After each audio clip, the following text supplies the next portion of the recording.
En Grande-Bretagne, la reine Elisabeth II tire sa révérence à 96 ans.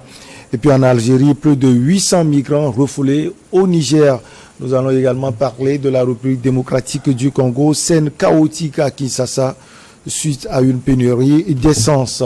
Et puis on termine comme de coutume par le Togo, troisième réunion du groupe de soutien à la transition au Mali, Bamako, satisfait.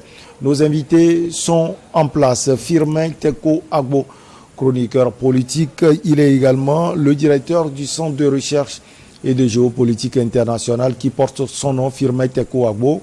Bonjour cher ami, vous allez bien? Ouais, bonjour Michel Takba, merci de m'avoir invité, je vais bien. Comme Valentin Bayaba est également là, il est journaliste, directeur de publication de Le Symposium. Bonjour cher, ça va? Oui, bonjour Michel, je salue le plateau et à tous ceux qui nous suivent à travers le monde. Je crois que nous sommes à la fin de... Enfin, nous sommes... à la fin de la semaine presque. Donc, oui. On va rentrer dans le week-end. Par anticipation, je salue tous ceux qui nous suivent et puis leur souhaiter un bon week-end. Nous avons également Dominique Lacmon, analyste politique. Il est le secrétaire général et le porte-parole du mouvement Foi à la force du Togo. Bonjour Dominique, tout va bien? Oui, bonjour Michel. Bonjour, chers confrères ici, chers frères, pardon, surtout mon chroniqueur adoré, Firmin que je rencontre aujourd'hui.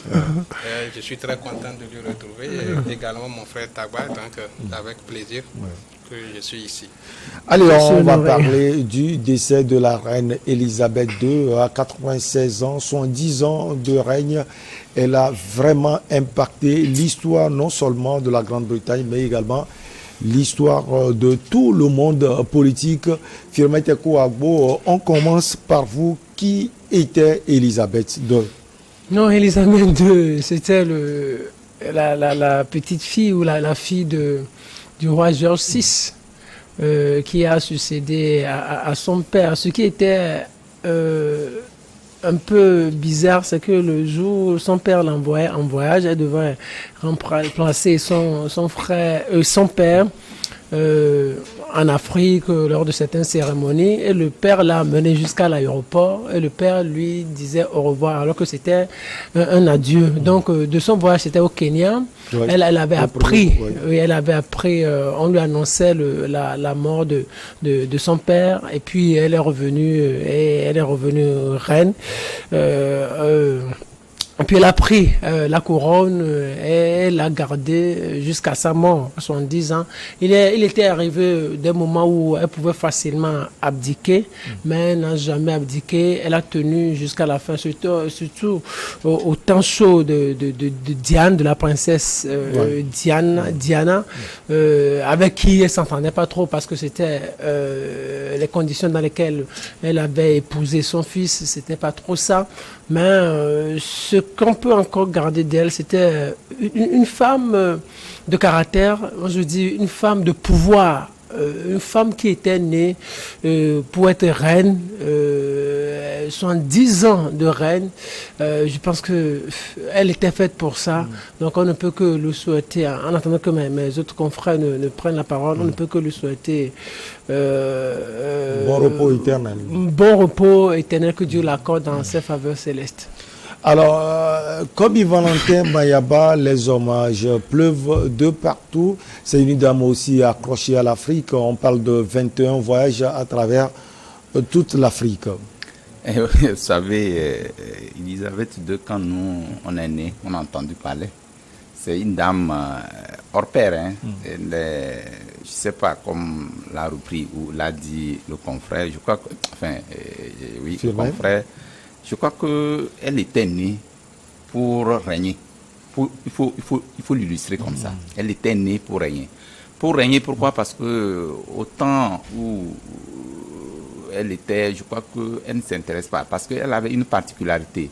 La particularité, c'est que c'est une dame qui a l'aura, quoi qu'on dise, du peuple, enfin du Royaume-Uni.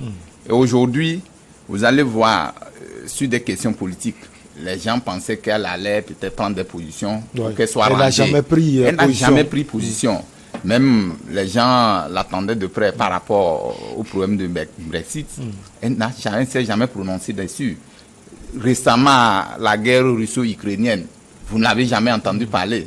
Donc, autour d'elle, elle a mené tout le monde à peut-être rester dans une cohésion totale. Peut-être que, et elle se disait peut-être que le Royaume-Uni, est-ce que c'est une terre où on doit faire des diversions, enfin des divergences? Non, il faut toujours rester autour d'un concept donné qui est le Royaume-Uni, comme son nom l'indique.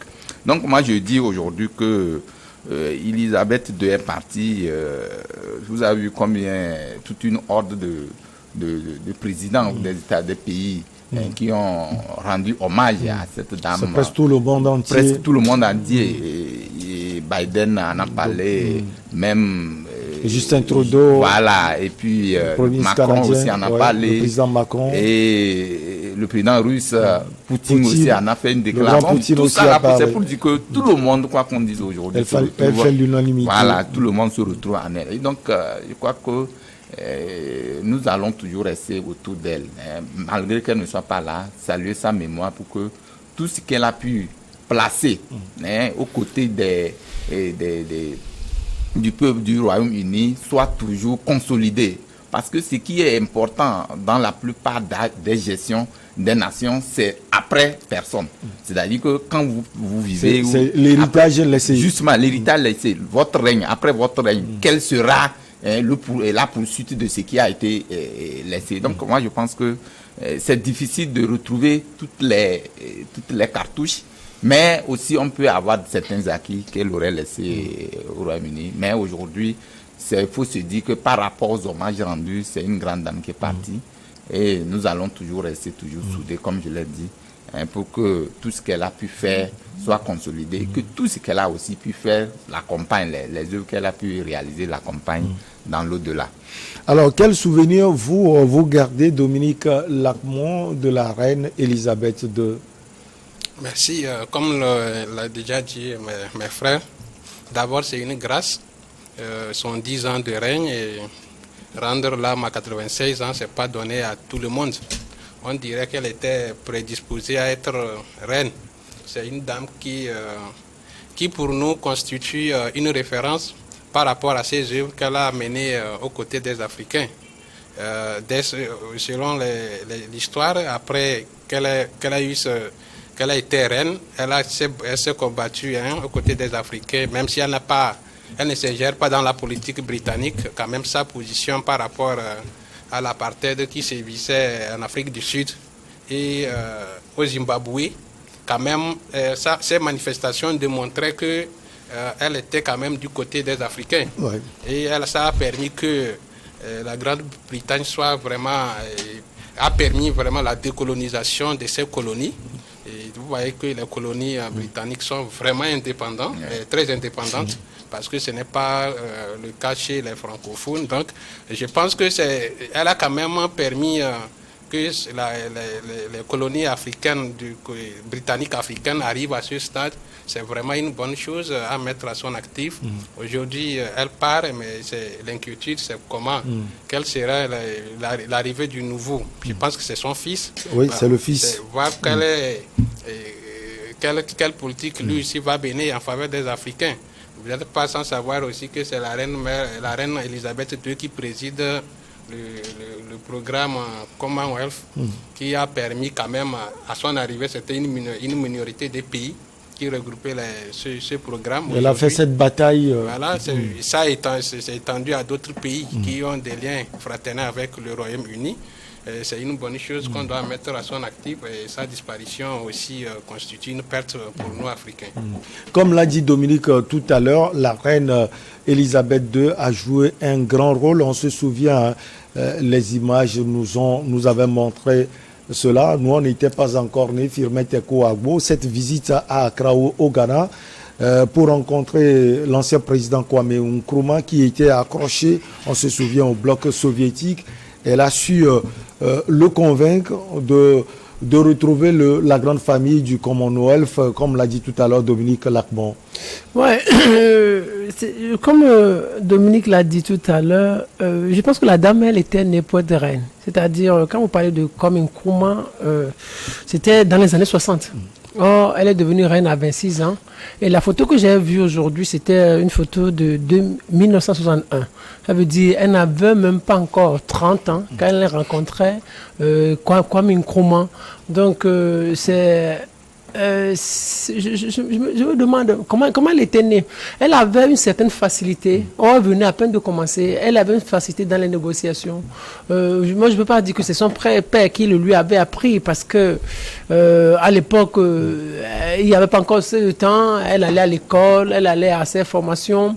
Mais elle avait quelque chose, elle dégageait quelque chose. Et c'est pour cela que lorsqu'elle est devenue reine, elle a commencé par mettre ça en pratique. Elle a essayé d'agrandir la famille comme Commonwealth, en commençant à l'époque par Kwame Nkrumah. Après, d'autres nations ont suivi.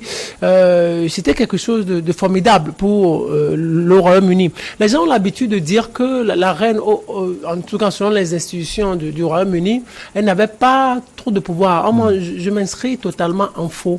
Vous savez, la reine faisait partie des hommes les plus puissants du monde, quoi qu'on puisse dire. Mais elle avait quelque chose... Elle a adopté une politique qui lui a permis de consolider la monarchie.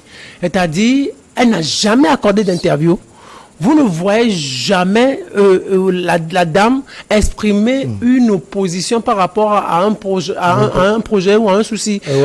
Comme il a dit tout à l'heure. Oui, c'est-à-dire, elle s'oppose jamais. Les différentes positions de son pays. Les différentes positions politiques de son pays, elle s'y est jamais mêlée. C'est-à-dire, vous la voyez jamais prendre position pour soutenir soit les conservateurs ou encore moins les travaillistes. Elle a toujours gardé une certaine neutralité. Même sur le plan familial, quand vous avez des soucis au niveau de la famille, vous n'affichez jamais la position ou les querelles qu'il y a à l'interne. C'est-à-dire, tout le monde, devant les caméras, vous devez toujours montrer une mine réjouie. C'est-à-dire, ce qu'on faisait souvent au sein de la monarchie, lorsqu'il y a des problèmes où la presse apprend qu'il y a des soucis au niveau de la famille, elle organisait de petites vacances ou de pique-niques où on montrait la famille unie. Et après, ça faisait disparaître, c'est quoi que dans la presse. En fait, c'est ce que la princesse Diana n'avait pas compris. La princesse Diana, lorsqu'elle avait des soucis avec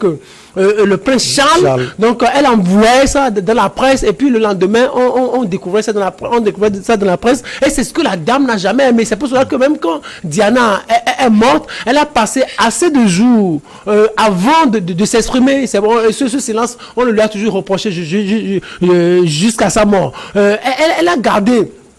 Elle a essayé de construire ou de poursuivre l'œuvre de son père, mais en la consolidant. Elle a consolidé jusqu'à sa mort. Maintenant, sur le plan institutionnel et politique, vous savez, selon les institutions ou selon la constitution coutumière de la Grande-Bretagne, c'est la reine qui nomme le Premier ministre et c'est elle qui met fin également à ses fonctions. Quand vous lisez un peu les textes coutumiers de la Grande-Bretagne, on dit la reine nomme Premier ministre, chef du parti majoritaire. Voilà, elle met fin à ses fonctions également. N'oubliez pas que la nouvelle Premier ministre Liz Truss l'a rencontrée il y a de cela 3 jours.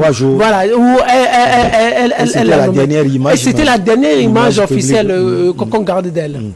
Alors, comme Valentin Mayaba, comme Firmin Teko l'a dit tout à l'heure, c'était le 6 février 1952 que Elisabeth II, âgée de 25 ans, il faut le préciser et noter, devient la reine Elisabeth II et prend la couronne. Elle a marqué l'histoire du monde entier, comme on l'a dit tout à l'heure. Elle a marqué également l'histoire de la France. Elle est polyglotte, elle parle couramment français. Elle a connu presque tous les présidents français, de Charles de Gaulle, non, mais même de René Coty. De René Coty jusqu'à Emmanuel Macron, en passant par tous les présidents français. Oui, c'est ça qui fait même d'elle une femme, une reine exceptionnelle. Parce que de par sa position et par ses convictions également, les gens n'arrivaient pas à comprendre comment est-ce que la Grande-Bretagne, vous connaissez la position de la Grande-Bretagne. Aujourd'hui, si nous parlons de la Grande-Bretagne, c'est parce que derrière, il y a une monarchie qui a été consolidée. Et cette monarchie, justement, je crois que la reine Elisabeth II a pu quand même, autour d'elle, consolider ces acquis-là. Si de ces présidents que vous avez cités, ils ont passé en revue, elle a passé en revue tous ces présidents, je crois qu'aujourd'hui, il n'y a plus rien à démontrer par rapport aux positions tranchées de ce pays-là, de la Grande-Bretagne via la France. Aujourd'hui, nous savons comment, par rapport au problème de choses, comment l'appelle-t-on, le problème de Brexit qui a été très tranché dans ce pays-là. Les gens pensaient qu'il y aurait quand même des ralliements d'un côté pour soutenir, comment l'appelle-t-on, les républicains, mais ça n'a jamais été. Donc, les travaillistes sont restés tels, mais ça n'a jamais changé le courant politique au niveau de la Grande-Bretagne. Mais comme vous l'avez dit, je crois que les présidents français aujourd'hui ont envie d'essayer de comprendre qui était Elisabeth II. Mais personne n'a su la connaître. Parce que quand je dis personne n'a su la connaître, parce que de tous ces remous, elle ne s'est jamais affichée contre une position d'un président français. Donc, je me dis que ici, elle a fait de la Grande-Bretagne une nation prospère. Aujourd'hui, la Grande-Bretagne reste, quoi qu'on dise, une puissance. Et cette puissance-là, parce que il y a toujours, c'est que les dirigeants, même comme il a dit le Premier ministre, l'ancien Premier ministre Boris voilà, en a parlé, en a fait qu'entre-temps, puisque quand il s'exprimait sur l'avenir de choses, comment l'appelle-t-on, de la guerre qui régnait entre la Grande-Bretagne et comment ils appellent, entre la Russie et l'Ukraine, vous voulez dire. Voilà, entre la Russie et l'Ukraine, j'allais dire. Il y a eu toujours des positions qui ont tranché parce que la Grande-Bretagne, quoi qu'on dise aujourd'hui, est restée sur elle-même. Elle ne veut pas faire l'intrusion vers d'autres pays pour pouvoir créer cette déchirure-là.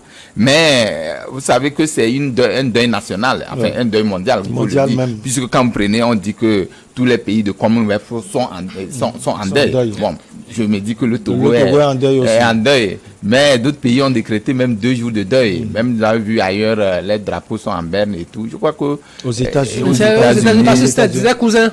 Justement, des cousins. Donc, je me dis que Elisabeth II aujourd'hui reste une mémoire forte et que nous allons toujours commencer à citer son nom. Son nom reste quand même dans la figure des politiques françaises comme mondiales, une figure emblématique à toujours s'inspirer. Je sais que vous voulez encore ajouter des choses, Firmete Kouagbo, avant de retrouver Dominique et vous retrouver, cher Firmin. On va marquer une petite pause. On revient pour la suite.